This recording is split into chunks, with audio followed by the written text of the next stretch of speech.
Caríssimos irmãos e irmãs, amigos e amigas, aqui do nosso canal Atos Podcast, eu sou o irmão Emanuel Maria, sou consagrado da comunidade católica mariana Cristo Dominus, da paróquia de Santa Luzia no Meireles e da nossa casa-mãe na Erolândia. A nossa comunidade é uma comunidade mariana que vive um tripé na sua espiritualidade. Nós procuramos seguir a espiritualidade do Carmelo, da antiga observância, chamados carmelitas calçados, alguns elementos do carisma, da renovação carismática, e os dois tópicos fundamentais do movimento Focolares, que é a unidade e Jesus abandonado. A nossa comunidade está presente na paróquia de Santa Luzia, no Meireles, a casa-mãe é na Erolândia, e nós temos consagrados, temos leigos consagrados e temos os missionários. Eu trabalho na evangelização através do canal Jesus no Barco e do canal Língua Presa, aqui em Fortaleza, do Júnior Macedo. Nós estamos reunidos para conversarmos sobre um aspecto fundamental que é a doutrina católica sobre Maria enquanto Mãe de Deus. Queridos irmãos e irmãs, Santo Agostinho dizia: ninguém ama aquilo que não conhece. Eu não posso me dedicar, eu não posso entrar em sintonia com o que eu não sei, com o que eu não conheço, com aquilo que para mim é indiferente ou não tem fundamento. Nós cristãos católicos amamos Nossa Senhora com base na Sagrada Escritura, na tradição cristã, na origem da Igreja. É muito importante sabermos os dogmas. Eu não sei se você sabe, mas o primeiro dogma de Maria foi justamente esse: Maria, Mãe de Deus. Ele surge no Concílio de Nicéia, em 325, com o Papa São Silvestre. Acontece que depois que, nesse concílio, se definiu que Jesus é consubstancial ao Pai, ou seja, com a mesma substância do Pai, a mesma natureza do Pai, Jesus é Deus. E houve, ao longo dos séculos, uma grande revolução dos judeus contra a Igreja Católica, a perseguição contra a Igreja Católica. Acontece que o Papa Júlio II, em 434, reúne o concílio e vão definir Cristo Filho de Deus. Cristo Filho de Deus. Como é que os concílios aconteciam? Não tinha informática, né? Não tinha telefone. Então, eram mandados aqueles documentos para que os bispos se organizassem e viessem dos seus países para Roma. Então, um concílio demorava muito tempo para definir verdades teológicas. E não era para lançar uma ideia teológica, mas para confirmar na fé o que a igreja e as comunidades já acreditavam. Veja, Jesus é Deus. Se Jesus é Deus, consequentemente Maria é Mãe de Deus. Os reformadores, que eu não gosto dessa expressão, não reformaram coisa nenhuma, eles continuaram a caminhada deles, é a igreja paralela, é a igreja distante. Chamar Lutero de reformador é um erro gravíssimo. Reformou nada, né? A grande bagunça que existe hoje, ele é o pai. Você pega qualquer igreja evangélica, bate em Lutero e cai. Qualquer comunidade evangélica, bate em Lutero e cai. Por quê? Porque antes de Lutero não tem evangélico. Eu estava escutando um desses pastores, até sérios, né? O homem, falando que a partir do século III a igreja de Cristo se abriu e começou a crer em Maria, nos santos. A pergunta é: que igreja de Cristo a não ser a católica? Porque antes de Lutero não tem evangélico. Antes de Lutero não tem protestante. O que existe são heresias, como o arianismo, o pragmatismo, não é? A igreja ortodoxa, que não aceita o Espírito Santo enquanto Deus. Mas antes de Lutero não tem evangélicos. Todo evangélico é filho de Martinho Lutero, João Calvino e os que vêm até hoje. São nossos irmãos na fé? Sim, são nossos irmãos na fé em Cristo, mas não são a igreja de Jesus Cristo. Nós chamamos de a igreja paralela. De maneira que o pastor perguntava e dizia que não era possível que Maria fosse mãe de Deus, porque ela teria que ter gerado Deus. Acontece que para Deus nada é impossível. E quando um cristão não católico não aceita Maria como Deus, mãe de Deus, ele cria um problema para si mesmo. Qual o problema que se cria para si mesmo? Se Maria não é a mãe de Deus, então Jesus não é Deus. Nós sabemos que entre os evangélicos protestantes não são cristãos as testemunhas de Jeová. Eles são neo-judeus. Porque para eles Jesus é um dos profetas do Pai. Jesus é um que veio para anunciar o reino de Deus. E para as testemunhas de Jeová, aqui está uma coisa grave, gravíssima, você que está nos acompanhando. Para as testemunhas de Jeová, o que aconteceu no Calvário foi que Jesus foi assassinado. Para as testemunhas de Jeová, Jesus podia ter morrido aos 40, 50, 70, 80 anos. Mas ele foi assassinado. Então Jesus não salvou ninguém. Jesus não é o salvador de ninguém. E por isso as testemunhas de Jeová, fundadas em 1914, oriunda dos adventistas, não aceitam que Jesus é Deus. Não aceita que Jesus é o único e suficiente salvador. Então, testemunhas de Jeová não são cristãos, são neo-judeus, ou seja, novos judeus. Maria é mãe de Deus porque Jesus é Deus. Maria é mãe de Deus justamente naquilo que concerne a natureza divina e humana de Jesus. João Calvino vai dizer, uma das maiores heresias, que Maria é mãe de Deus enquanto Jesus, homem, não se separa a natureza humana da natureza divina de Jesus. É uma heresia. Você não pode dizer que Jesus é homem, mas também é Deus. É uniforme, consubstancial ao Pai. Então, quando João Calvino, fundador dos calvinistas, que é o pior ramo evangélico, que são treinados contra o catolicismo dia e noite mesmo, ele vai dizer que Maria só é mãe de Jesus enquanto homem. E isso é um erro teológico gravíssimo. Porque Maria foi escolhida para participar do cenário de salvação. Se não, vejamos, por que a mãe de Jesus não foi Sara, mulher de Abraão? Não foi Ruth, Raquel, Esté, Débora, Noemi, Lídia, Salomé, Dalila? Por que a mãe de Jesus não foi Maria Madalena, não foi Maria de Cleofas? Porque Maria foi escolhida. Ela é única. Deus a quis. Deus a desejou. Por mãe de seu filho e, consequentemente, sua mãe. E esposa do Espírito Santo. Nós católicos não inventamos nada. Nós não criamos nada. O Espírito Santo pairou sobre os bispos, cardeais e o Papa no Concílio de Nicéia, em 325, e com o Papa Júlio II, em Éfeso, em 434, para elucidar, para criar verdadeiramente as verdades fundamentais. Eu fui professor na Universidade Evangélica, que eu vou me dar o direito de não citar o nome. E por que eu fui professor nessa Universidade Evangélica? Porque nenhum professor queria ser professor de História da Igreja. E o MEC não dava o testemunho, o diploma de teólogo, se não houvesse as cadeiras de História da Igreja. Então eu fui contratado pelo MEC para ser professor de História da Igreja. E nessa época eu usava o hábito da minha comunidade. Quando eu cheguei na sala, foi um vice geral, né? Um professor católico, uma espécie de frade, né? E quando eu entrei, eu me apresentei, eu disse que eu estava ali a serviço do MEC, mas que eu tinha vindo para ensinar teologia pura. E eu não iria abrir mão dos conceitos teologais. E os alunos me perguntavam, professor, como pode a Igreja Católica dizer que ela é fundada por Jesus se ela nasceu com Constantino? E eu disse, eu devolvo a pergunta para você. Constantino fundou a Igreja Católica ou ele deu liberdade? Porque a história diz que a Igreja vivia nos calabouços de Roma. Que o diga quem? Os mártires, Santo Expedito, Santa Luzia, Santa Filomena, Santa Águeda, Santa Inês, Santa Perpétua, Santa Felicidade, Santo Inácio de Antioquia. O imperador deu liberdade de culto. E a religião oficial passou a ser a Igreja Católica, mas isso por conta de dezenas. Se a igreja cristã, protestante, é a igreja de Jesus, então Jesus falhou na promessa que disse a Pedro, as portas do inferno não irão prevalecer contra ela.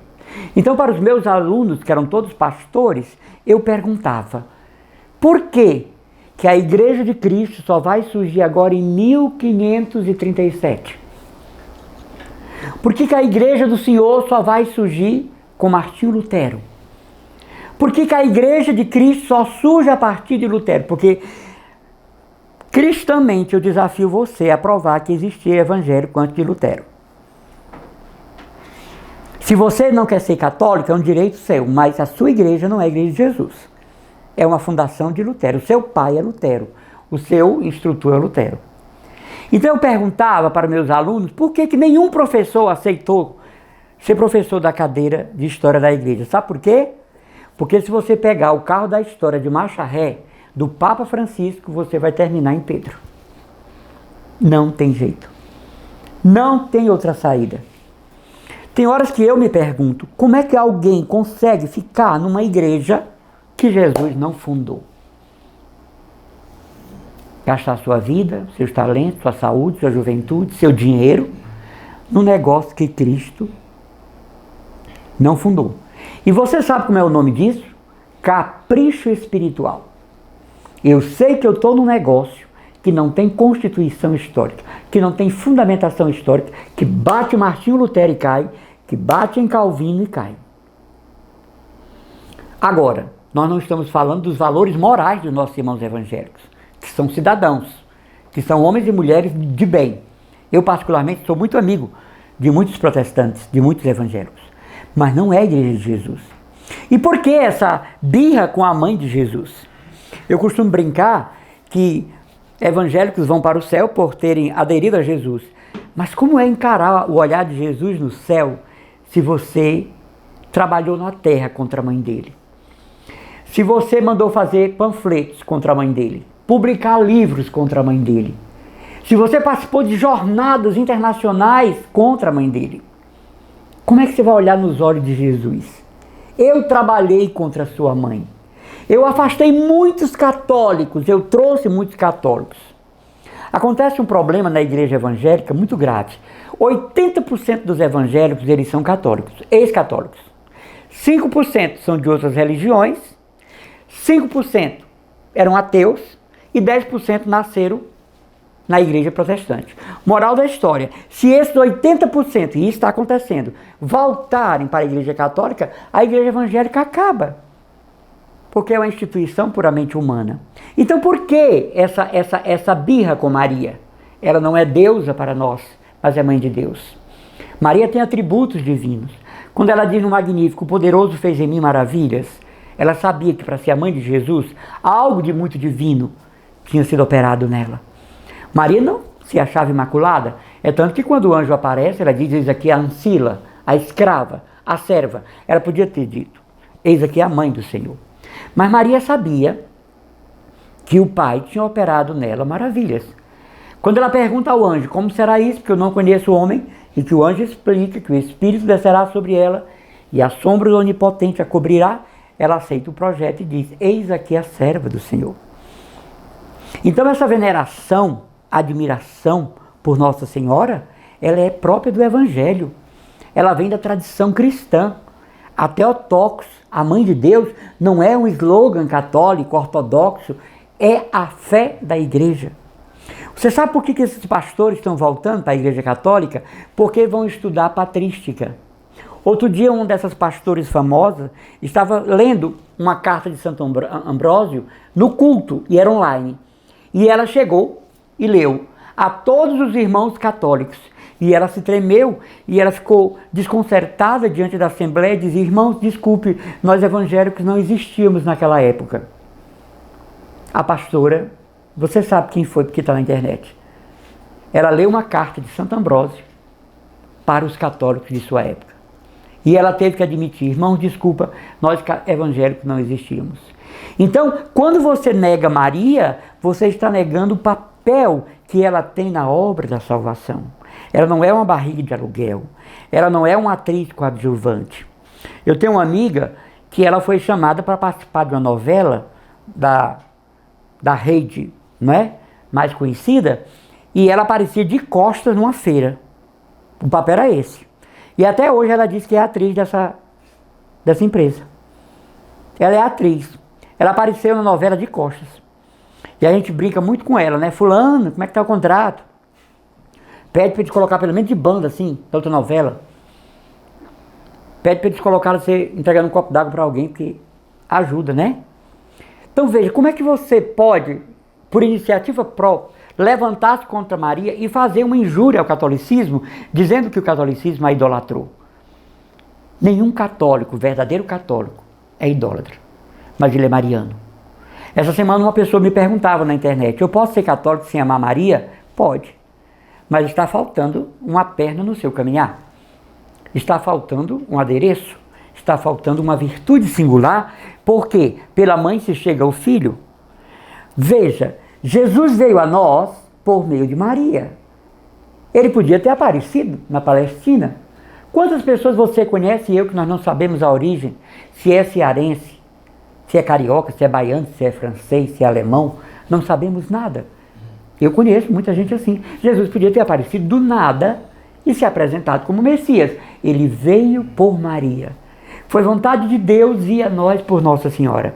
Então é vontade do Pai que nós cheguemos a Jesus pelos braços de Maria. Então não há nenhuma heresia em chamar Maria mãe de Deus. Porque quando você diz que ela não é mãe de Deus, você criou um problema teológico para você. Você quebrou e fragmentou a Trindade. Como os nossos irmãos ortodoxos, né? Que não aceitam que o Espírito Santo é Deus. O Pai, no seu amor, gera o Filho. E o amor do Pai e do Filho gera o Espírito Santo.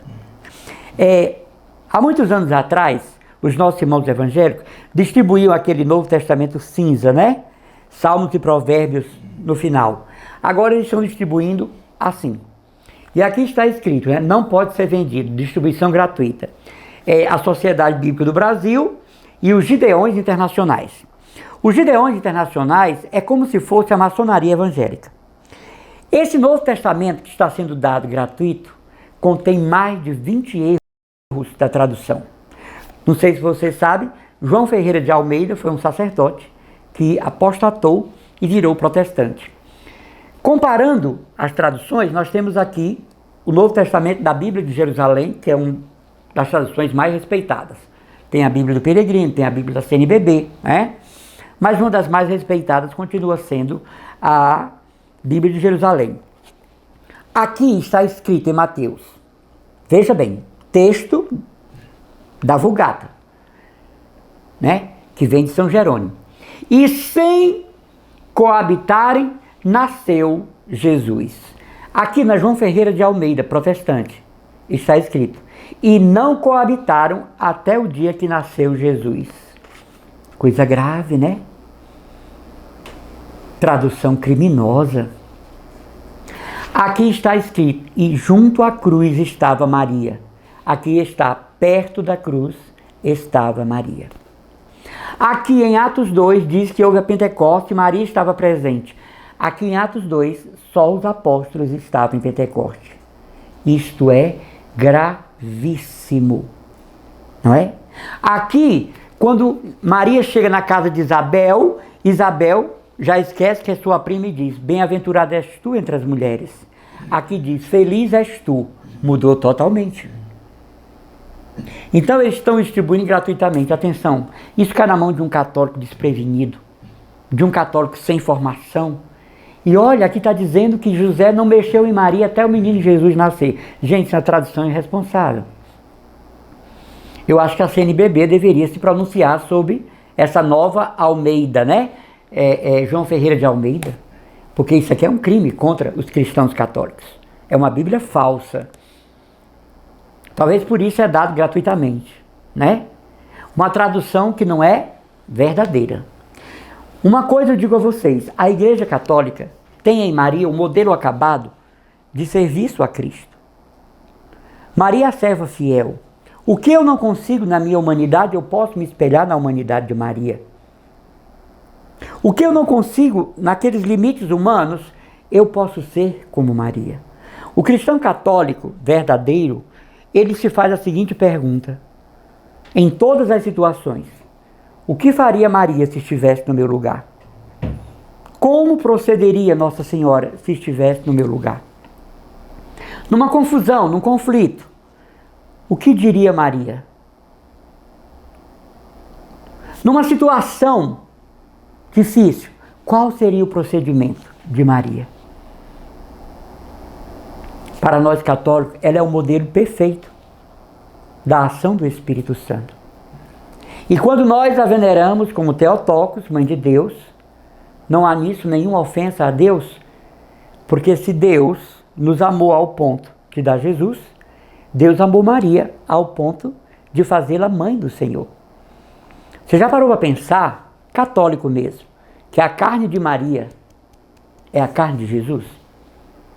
Que o sangue que corria nas veias de Jesus é o sangue de Maria? E veja a sabedoria do Espírito Santo. A igreja não diz que Maria é a Eucaristia. Quando Jesus consagra o sangue, isto é o meu sangue. A igreja não diz que Maria é também a Eucaristia. Porque é a lucidez, equilíbrio, sabedoria do Espírito na cabeça dos teólogos. Voltando aqui quando eu era professor na faculdade protestante.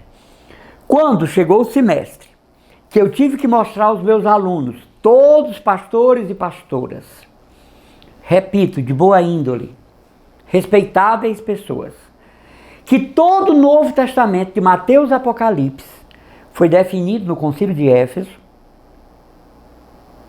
Amados irmãos, eu tive alunos que passaram mal em sala de aula.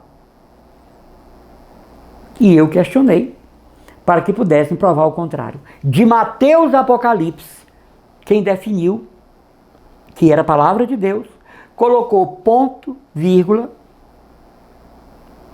capitulou, versiculou, foi a Igreja Católica. Outra coisa aqui. Quando Jesus está na cruz, o bom ladrão diz: Mestre, Rabi, lembra-te de mim quando entrar no teu reino. Jesus diz: hoje mesmo estarás comigo no paraíso. Aqui tem uma vírgula. Hoje te digo, vírgula, estarás comigo no paraíso. Porque acreditam que quando morremos ficamos dormindo. Jesus disse: hoje mesmo estarás comigo no paraíso. Então, quando aqueles meus alunos protestantes, pastores, repito, homens ilustres, né?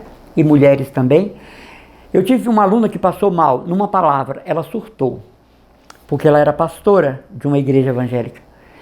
Porque ela usava, e todos eles, um livro contra nós que era nosso. O Novo Testamento é católico. Você sabia disso? Eram mais de 18 evangelhos de Mateus. Eram mais de 15 evangelhos de Lucas. Eram não sei quantos de Marcos. Cartas atribuídas a São Paulo. E a igreja, naquela sabedoria do Espírito Santo, definiu qual era o evangelho de Mateus, coerente. Marcos, Lucas e João, Atos, pertence a Lucas, né? As cartas de São Paulo. Hoje os teólogos nos explicam que nem todas as cartas são de autoria do apóstolo Paulo. Mas isso fica para o corpo, não é? Digamos assim, de teólogos da igreja. Então, quando aqueles pastores evangélicos souberam que todo o Novo Testamento, quem definiu foi a Igreja Católica, eles entraram numa crise ecumênica muito grande. E aí eu comecei a trabalhar com eles o ecumenismo, mas um ecumenismo profético. Hoje eu me encontro com eles e eles dizem: professor, eu mudei completamente a minha visão da Igreja Católica quando o senhor foi o meu professor. Eu não sabia que o Novo Testamento tinha sido totalmente definido pela Igreja Católica. Eu não sei se você sabe, Lutero, por 5 anos, tirou o Evangelho de João. 5 anos o Evangelho de João. Depois, pressionado, ele volta a colocar, não é, nas tipografias alemães, o Evangelho de João. Maria, Mãe de Deus, significa que ela está associada ao amor de Deus pela humanidade e ela é mantenedora desse Filho que vai ser o nosso Salvador, o nosso Yeshua, o nosso Emanuel.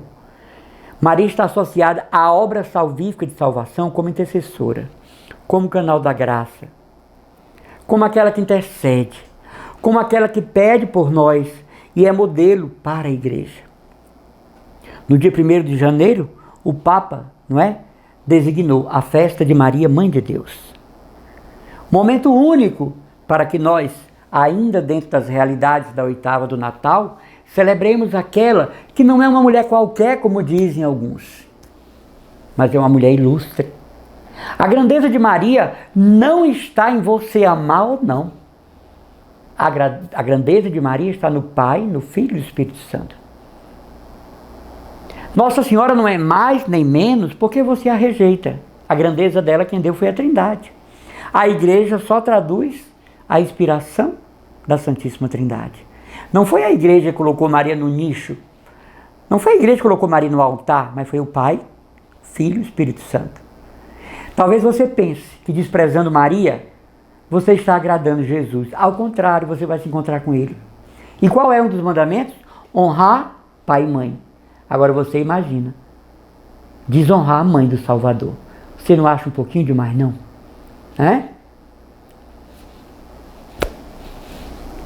Eu acredito que nós podemos conservar de Nossa Senhora uma visão beatífica, uma visão salutar, uma visão perene de graça. Você não quer ter imagem? Não tenha. Você não quer ir para a procissão? Não vá. Você não quer celebrar o dia 13? Não celebre.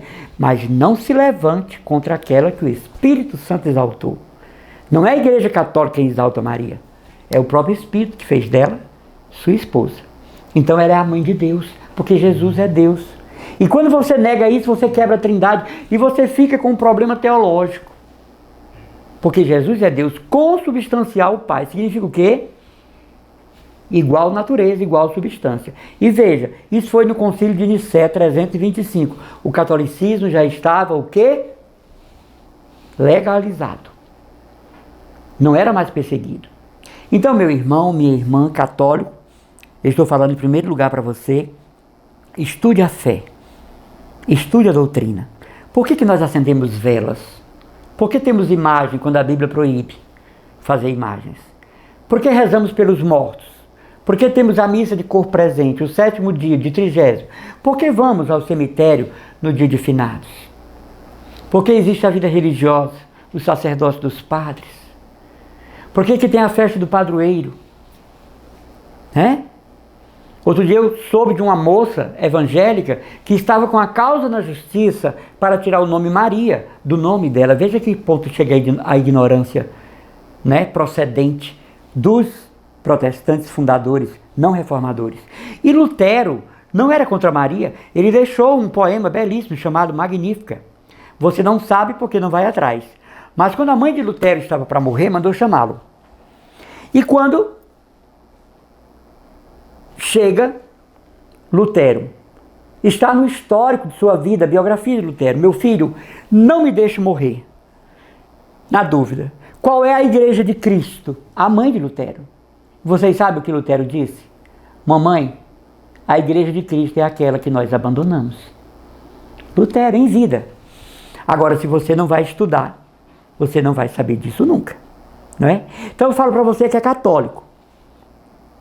Quando você conversar com um irmão evangélico, respeite a Constituição, capítulo 5, né? Mas você pergunte, quem fundou? Para terminar, outro dia eu estava em casa, e eu estava com o meu crucifixo, enfim, e chegaram 2 testemunhas de Jeová.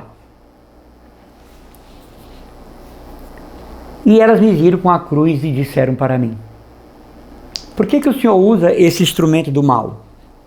Esse sinal do mal? Eu disse, quando era assim, era um sinal do mal. Só que depois que ficou assim, agora é um símbolo de salvação. A senhora entende? Agora, antes da senhora continuar perguntando, eu queria perguntar uma coisa à senhora. Quando foram fundadas as testemunhas de Jeová? Ela olhou para a outra e disse, responde tu. E a outra disse, eu não sei. Como é o nome do fundador? Não sabemos, isso não interessa. A senhora pega um ônibus sem olhar a placa? Quando a senhora chama um táxi, porque o Uber não, né? O Uber tem que, como se diz, dar o endereço. Mas um táxi, que entra no táxi, e o taxista pergunta, a senhora vai para onde? O senhor deve saber que é taxista. É assim? Como é que você entra numa coisa sem saber quem fundou? Sem saber de onde procede? Você sabe por que os testemunhos de Jeová têm ódio dos adventistas? Porque vieram dos adventistas. E os adventistas vieram dos batistas. Tem 2 coisas que hoje em Fortaleza se funda quase todo dia: farmácia e igreja evangélica. Virou meio de vida. Eu aqui estou tirando as igrejas de caráter ecumênico, que fazem parte da união com a CNBB. Mas ser protestante é uma coisa muito grave. Significa que você faz o caminho paralelo. Você não é a igreja de Jesus. Jesus é respeitado, falado no Espiritismo, no Candomblé, na Umbanda, no Budismo. Outro dia eu vi a monja Cohen, me parece que a pronúncia certa é essa, Cohen ou Cohen, mas acho que é Cohen.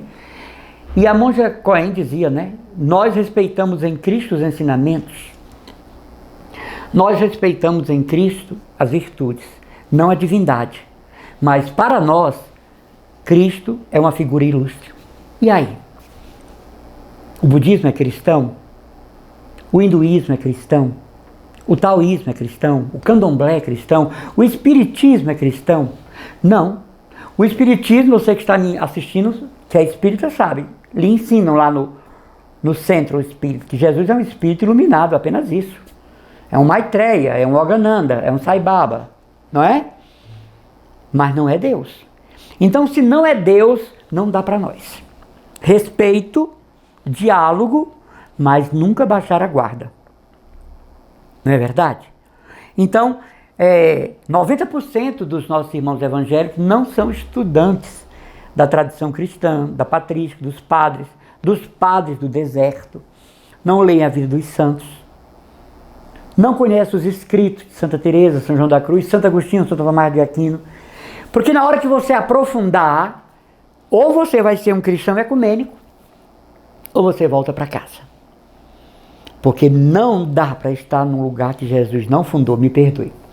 Respeito você e a Constituição brasileira manda respeitar. Mas respeito não significa aceitação. É a história do perdão, né? Eu posso perdoar alguém e não voltar a falar com ela. Sim. Eu posso perdoar alguém e não voltar à amizade. Porque o perdão é uma decisão da vontade, não da emoção. Queridos irmãos, nós teremos o mês de maio inteiro para conversar sobre Nossa Senhora. Eu queria que você soubesse que essa minha fala não é agressão para ninguém, mas eu estou falando para católicos, apostólicos, romanos. Estude Maria.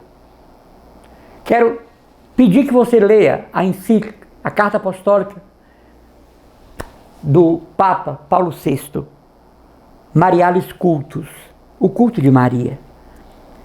Coloque Nossa Senhora bem engendrada na sua fé. Nossa Senhora presente na sua dimensão teológica. Nossa Senhora na sua catequese, na sua liturgia. Não é só rezar o texto. O ofício da Imaculada, se vestir de branco no sábado, se vestir até as peças íntimas, dia 13. Eu, às vezes, vou para a igreja de Fátima, no dia 13, e a gente não consegue participar da celebração, porque é uma loucura. A mulher prometeu que iria entregar 100 textos, e a missa inteira entregando o texto, e ela não participa da Eucaristia, e sobe e desce entregando o texto, e tem hora que ela está tão agoniada que ela entrega 5 textos para uma pessoa só. Isso não é ser uma pessoa mariana. Essa é uma pessoa doidiana, mas mariana não. O culto a Maria tem que ser uma coisa séria, uma coisa clara. Não pode sobrelevar Maria, porque aí vira mariolatria. É o culto de Dulia. Você sabia que o culto a São José se chama protodulia? São José está abaixo dos anjos, mas acima de todos os santos. Santa Teresa d'Ávila, a fundadora das Carmelitas Descalças, chama São José o maior santo que há no céu, e é verdade. Você sabia que o culto a São José se chama protodulia? O culto a Maria, dulia, e a Deus, né? Então é preciso saber a doutrina, conhecer. Os meninos aqui, né, do canal Atos Podcast, acham graça quando eu falo isso. Eu já estive numa missa, numa paróquia, eu estava trabalhando numa pregação, porque uma coisa é palestra, outra coisa é pregação. Se eu vou explicar como funciona a catequese, é palestra. Se eu vou dizer o que é catequese, é pregação. Se eu for falar o que é uma pastoral, é palestra. Se eu for dizer a espiritualidade daquela pastoral, é pregação. Se eu for falar como funciona, né, o colégio cardinalício, é uma palestra. Mas se eu for explicar a sucessão apostólica nos cardeais e bispos, é pregação. E eu estava numa paróquia, porque eu fui professor 15 anos da SPAC, Escola de Pastoral Catequética da Arquidiocese, fui professor de Mariologia e Dinâmica da Catequese e professor de Puebla. E eu fiquei para a missa. E eu estava na missa, a senhora do meu lado. E o padre me pediu para fazer a homilia. E como o sacerdote tem autoridade para isso, eu subi e fiz a homilia do Evangelho do dia. A senhora estava do meu lado, quando o padre começou a oração eucarística. O Senhor esteja convosco. A mulher disse, Ele está com medo de nós. Eu quase morro. Eu olhei para ela e eu disse, meu Deus, ela não disse isso. Ela não disse isso. E eu perguntei, o que foi que a senhora disse? Ele não disse, o Senhor esteja conosco? Eu respondi, Ele está com medo de nós. Ele está com medo de nós? Onde é que a senhora tirou isso? Eu na missa, olha. Mais errado estava eu, né? De onde é que a senhora tirou isso? Ah, meu filho, eu nasci, me criei, meus pais, me ensinando isso. Eu disse, meu amor, pelo amor de Deus, Ele está no meio de nós. Pois, me chamou de Frei, né? Tarde hábito. Frei! Meus pais me ensinaram, Ele está com medo de nós. Né? Então, quando a pessoa não entende o catolicismo, uma coisa que a gente não está dentro do tema, mas só para terminar. Quando o sacerdote ergue a Eucaristia depois da consagração, é um erro litúrgico, teológico, baixar a cabeça, irmãos. Não é para baixar a cabeça, é para olhar. Por isso que o sacerdote eleva o cálice e a hóstia magna. Nós, sem instrução teológica, sem formação catequética, baixamos a cabeça. Imagina uma visita chegar na sua casa e você dizer, tudo bom? Que alegria você está aqui. Pode entrar, a casa é sua. A pessoa vai achar que o seu aprazolam acabou. Católico, apostólico, romano, mas de acordo com o Vaticano. Nunca ensine o que o Papa não ensina. Nunca ensine o que Dom José Antônio não ensina.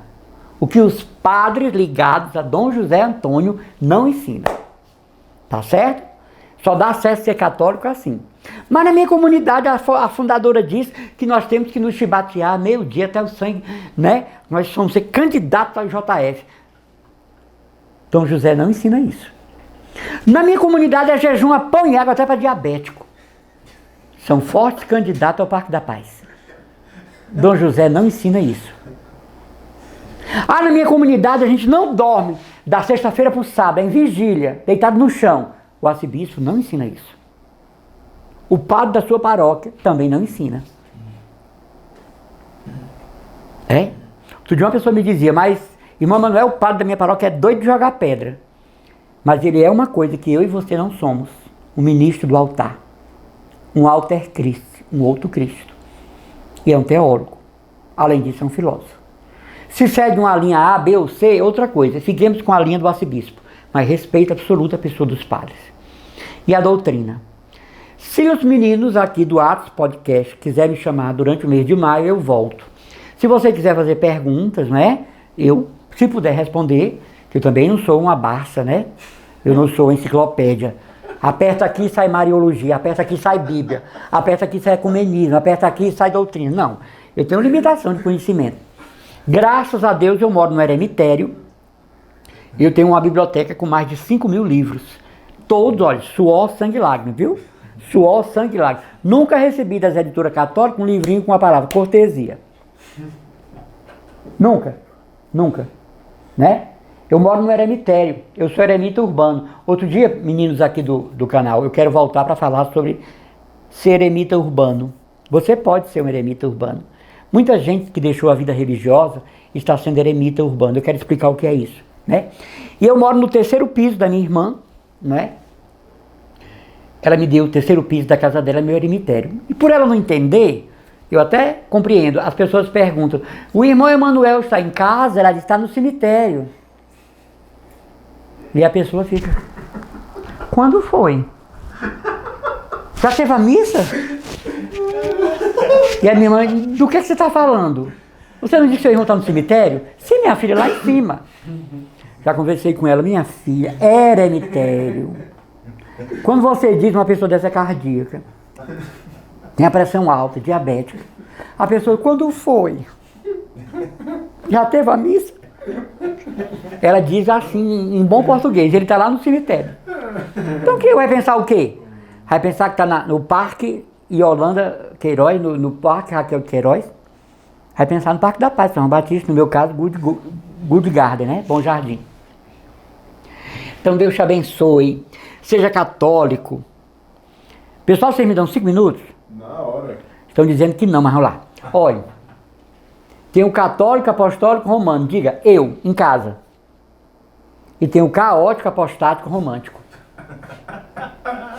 O caótico. Por que a senhora é católica? Porque eu nasci em Juazeiro.